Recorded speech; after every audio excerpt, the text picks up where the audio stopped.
Right, so aggression. We are here with, introduce yourself. My name is Denis Sasquatch Barthe. All right, welcome to 69 Faces of Rock. How are you doing today? Amazing, man. I'm so happy to be in New York, ready to fucking shred tonight, and yeah, man, so excited to be here. We haven't played a show in 3 years, so. Wow, that's gonna be a big one. So let's begin talking about aggression. When did aggression first form?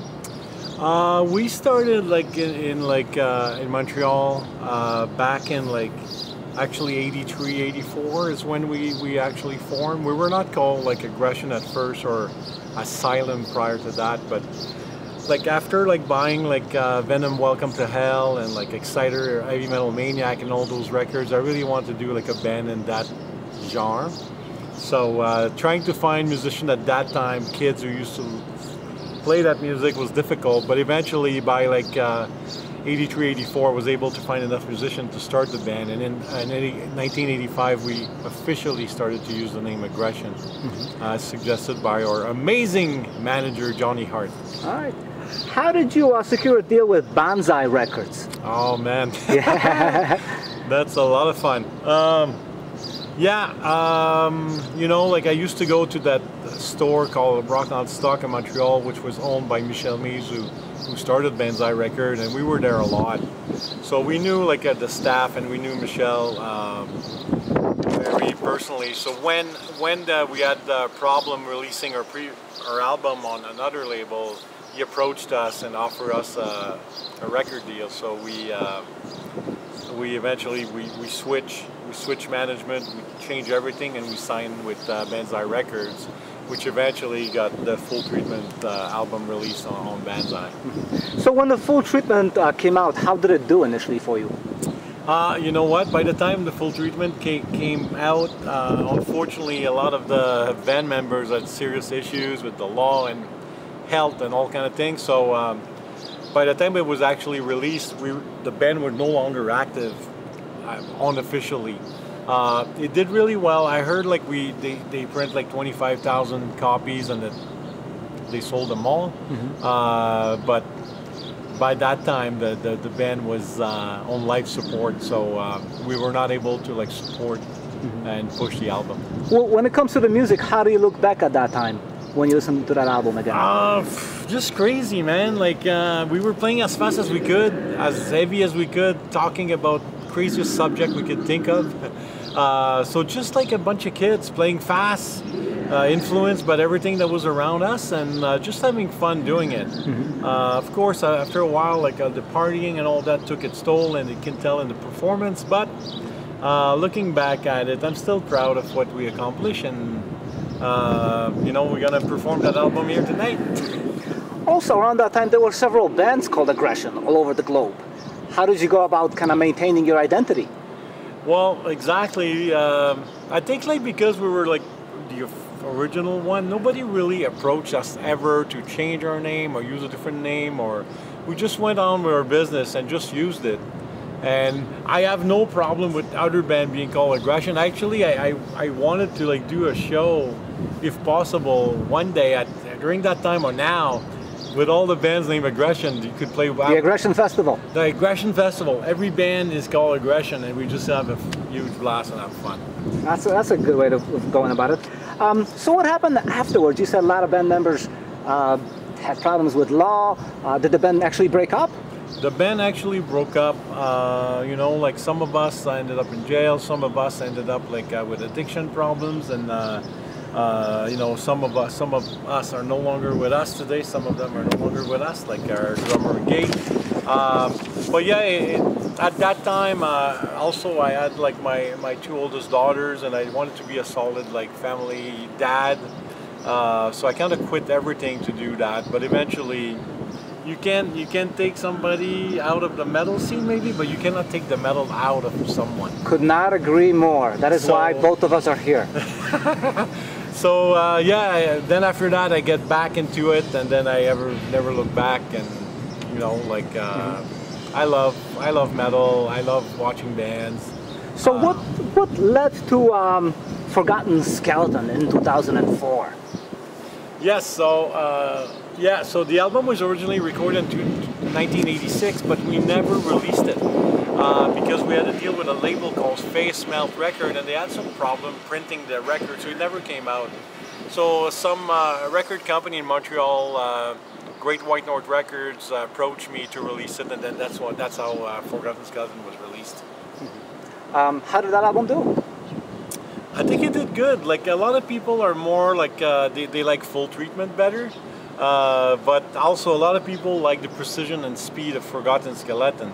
It's kind of like two different bands. Like Forgotten Skeleton, I think we were firing on all cylinders. We were like focused and practicing like 13-14 hour days, while Full Treatment, by then we were like maybe partying more than practicing.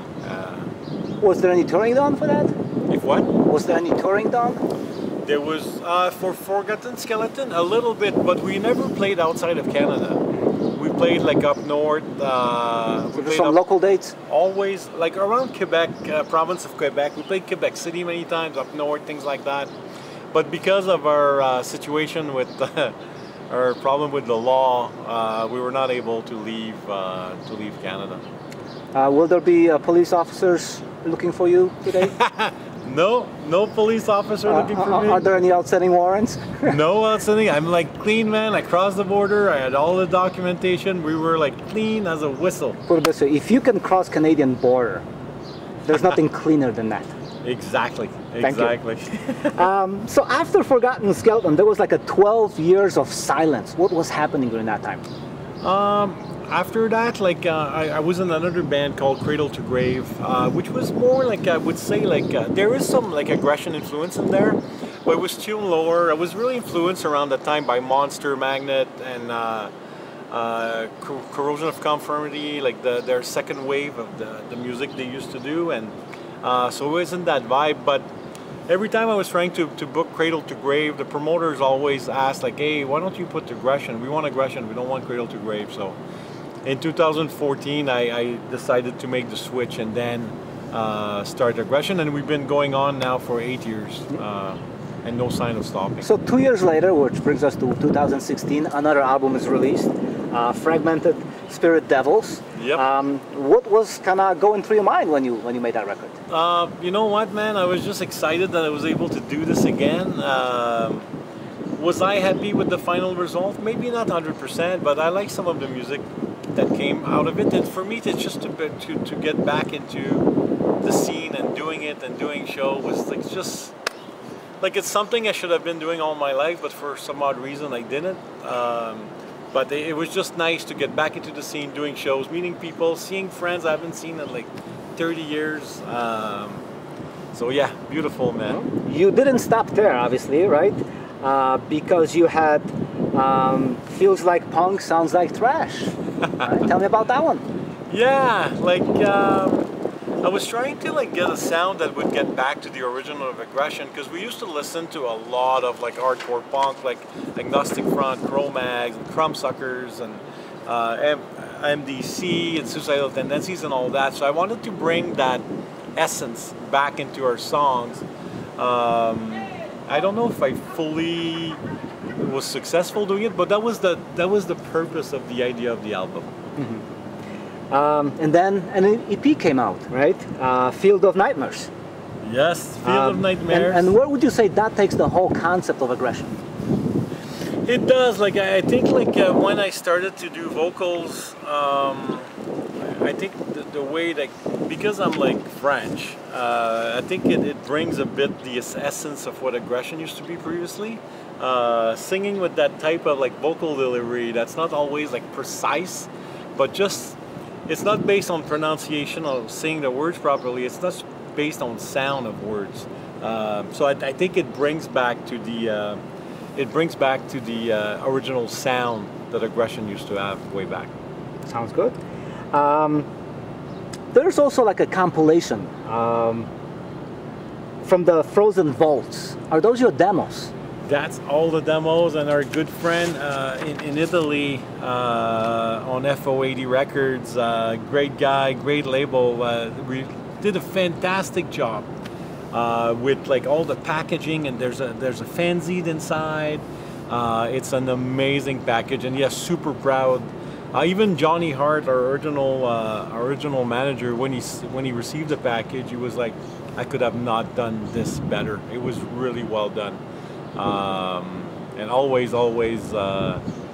like very, very. I am very thankful for like FO80 Records to release those demos and stuff. How are you able to promote those newer albums? Are you constantly touring? Well, all our touring plans have been pretty much like shattered over the last 3 years because of the pandemic, and now all the bands are touring at the same time, so promoters are being careful what they put together. But yeah, that's the plan. We're trying to use social media. We're trying for like the product to be able to push itself instead of us trying to like shove it in people's throat. We're really trying to just people from word to mouth, like we used to do back in the early 80s. I bought the Exciter Metal Maniac, then I told my neighbor, "Hey man, listen to this shit." Then he went and told 2 people, and then they went like old school. That's way, how it man. is. If the product is good enough, it will get out there. That's how I see it. When you look at all of the Aggression albums, do you think, is there a link, like a common denominator that links them all together? I guess like I guess it would be me by default because I write the music, but I think what links all of them together is the spirit of what it used to be in the 80s, and like how metal was like everywhere and everybody was into it.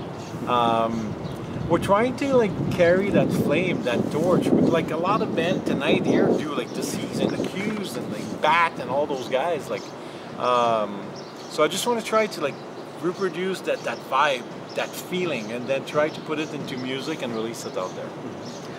When you look back at all the things you did in music, was it worth your effort? 100%, never a doubt, zero. Any regrets? Zero regrets. I wish we would have continued doing it, but like it is what it is. I like the way that things are happening, like you know, like and I like music. I love music so much. So for me, it's that's all I think about. Like when I wake up, I want, okay, I'll listen to this, and then I want to find new music and search and all that. So no regrets, man. It's a beautiful life, and being in music and having so many people around that have the same goal and passion, to me means everything. Based on the enthusiasm I'm sensing here, I'm gonna ask you, what's next? Well, we just finished recording an album that will come out in September, like 14 new songs, 13 new songs, and we're going back into pre-production for the one after that, and then we're starting to book concerts for 2023, try to do some tours and all that. Lots going on with Aggression right now. Like we have lots of good news coming up and lots of music coming out, but we're really like focusing on making the product the best it can be. Thank you. No, thank you, Mark. Thank you so much.